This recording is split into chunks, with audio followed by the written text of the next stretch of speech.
avec Gaël et Caroline qui m'entourent et qui seront baptisés en cette nuit de Pâques. Je me réjouis que nous nous retrouvions cette année pour cette Semaine Sainte. Comme chaque Semaine Sainte, nous entrons dans la prière ensemble, catholiques et protestants, pour pouvoir mieux nous préparer à vivre la fête de Pâques. Ensemble, nous demandons au Seigneur d'être capable de l'accueillir, de l'écouter tout au long de cette semaine, d'entendre son appel à une vie meilleure. Nous prions pour que notre baptême, pour que nos paroles, nos actes soient accordés à sa volonté. Ensemble, au début de cette semaine, entrons dans la prière. Dieu Tout-Puissant, nous t'en supplions, quand nous tombons à cause de notre faiblesse, donne-nous de reprendre vie par la passion de ton Fils bien-aimé, lui qui est le vivant, aujourd'hui et pour les siècles des siècles. Amen. Amen. Parole éternelle du Père, gloire à toi, Jésus-Christ. Parole éternelle du Père, gloire à toi, notre vie. De l'Évangile de Jésus-Christ selon saint Matthieu, chapitre 26, versets 69 à 75 de la traduction œcuménique de la Bible. Pierre était assis dehors dans la cour. Une servante s'approcha en lui disant « Toi aussi tu étais avec Jésus le Galiléen. » Mais il nia devant tout le monde en disant « Je ne sais pas ce que tu veux dire. » Comme il s'en allait vers le portail, une autre le vit et dit à ceux qui étaient là « Celui-ci était avec Jésus le Nazoréen. » De nouveau, il nia avec serment « Je ne connais pas cet homme. » Peu après, ceux qui étaient là s'approchèrent et dirent à Pierre « À coup sûr, toi aussi tu es des leurs, et puis ton accent te trahit. » Alors il se mit à jurer avec des imprécations « Je ne connais pas cet homme. » Et aussitôt le coq chanta. Et Pierre se rappela de la parole que Jésus avait dite. « Avant que le coq chante, tu m'auras renié 3 fois. » Il sortit et pleura amèrement. Parole éternelle du Père, gloire à toi, Jésus-Christ. Parole éternelle du Père, gloire à toi, notre vie.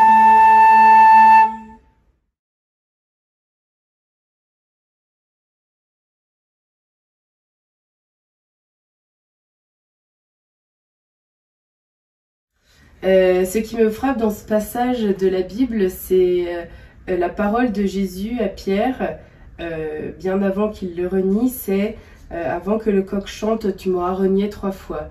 Et j'ai le sentiment que Jésus connaît tellement bien les hommes qu'il sait que c'est pendant la nuit qu'on est le plus à même de s'éloigner de sa parole et de ses enseignements.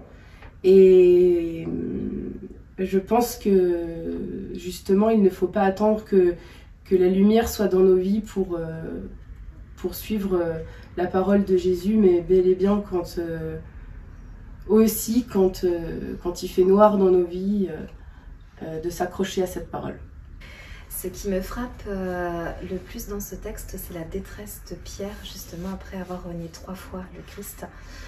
Il était tellement convaincu que sa foi et sa fidélité en Jésus ne pouvaient pas faillir, que du coup le texte en est vraiment touchant, parce que s'il renie 3 fois de suite Jésus, et il en est extrêmement malheureux, et on fait le parallèle avec nous en tant qu'être humain, parce que Pierre est vraiment un homme au sens propre du terme, et du coup fait une erreur entre guillemets de renier le Christ, mais ça peut nous arriver à tous, et il faut savoir après se pardonner et faire au mieux les prochaines fois si on est amené à se retrouver devant cette situation.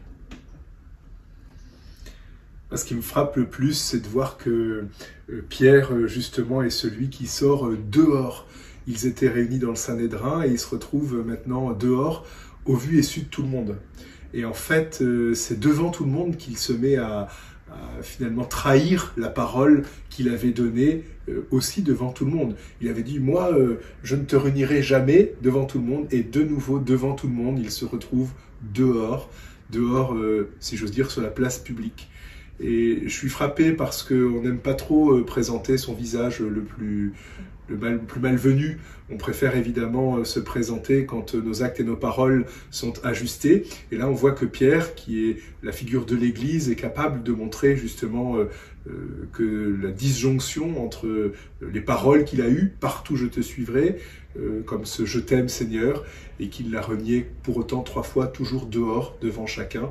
Et ça me frappe toujours aussi énormément de voir justement Pierre, pourtant choisi par le Christ, qui pourtant ne tient pas ses promesses, son serment, comme dit cette traduction œcuménique.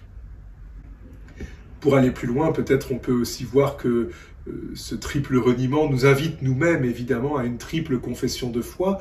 Dans la nuit de Pâques, nous allons être invités après l'entraînement du carême justement à 3 fois dire non au mal et 3 fois à dire notre foi. C'est ce que vous allez faire l'une et l'autre pour affirmer votre foi avec les mots de l'Église, je crois, manière de reconnaître que à ces 3 reniements de Pierre, qui sont comme nos reniements à chacun d'entre nous, nous sommes invités à 3 fois à dire je crois. Et de tout cœur, j'espère que nous serons capables de nous entraîner en ces derniers jours pour nous préparer à Pâques, à savoir dire « je crois en Dieu », ce « je crois » qui dit finalement notre amour pour le Seigneur. Prolongeons ensemble justement avec ce psaume 42, une occasion de réentendre que si l'homme ruse et trahit, l'homme est aussi capable du meilleur. Ô ma joie et mon espérance, le Seigneur est mon chant, c'est de lui que vient le pardon, en lui j'espère, je ne crains rien, en lui j'espère, je ne crains rien. Rends-moi justice, ô mon Dieu, défends ma cause contre un peuple sans foi. De l'homme qui ruse et trahit, libère-moi.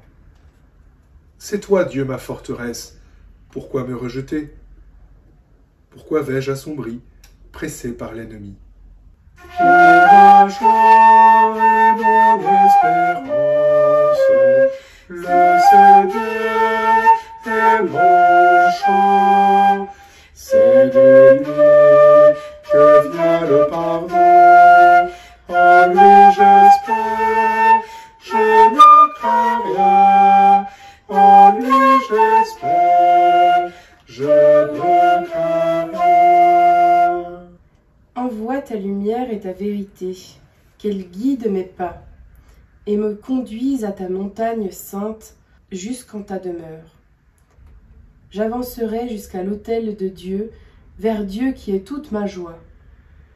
Je te rendrai grâce avec ma harpe, Dieu, mon Dieu.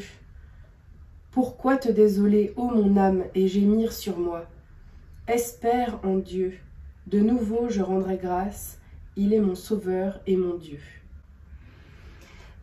Ma joie et mon espérance, le Seigneur est mon chant, c'est de lui que vient le pardon, en lui j'espère, je ne crains rien, en lui j'espère, je ne crains rien. Plein de confiance et plein d'espérance, après ce psaume 42, nous nous tournons vers le Seigneur, nous l'invoquons, nous lui demandons d'être capable du meilleur tel qu'il nous y appelle. Notre Père, qui es aux cieux, que ton nom soit sanctifié, que ton règne vienne, que ta volonté soit faite sur la terre comme au ciel. Donne-nous aujourd'hui notre pain de ce jour. Pardonne-nous nos offenses, comme nous pardonnons aussi à ceux qui nous ont offensés. et ne nous laisse pas entrer en tentation, mais délivre-nous du mal, car c'est à toi qu'appartiennent le règne, la puissance et la gloire, pour les siècles des siècles. Amen. Pour terminer, nous pourrions prier pour s'accepter tels que nous sommes, malgré nos incapacités à avoir nos paroles et nos actes accordés, malgré notre capacité aussi à trahir les serments qui sont les nôtres. Demandons la grâce au Seigneur d'être libres, libres de toute forme d'emprise, de toute forme de mal. Tournons-nous vers lui et attendons tout de lui. Être libre au Seigneur, maintenant je le sais, c'est vouloir. Vouloir ce que tu veux, aimer ce que tu aimes. Et quand il faut choisir, c'est prendre simplement ce que tu choisiras.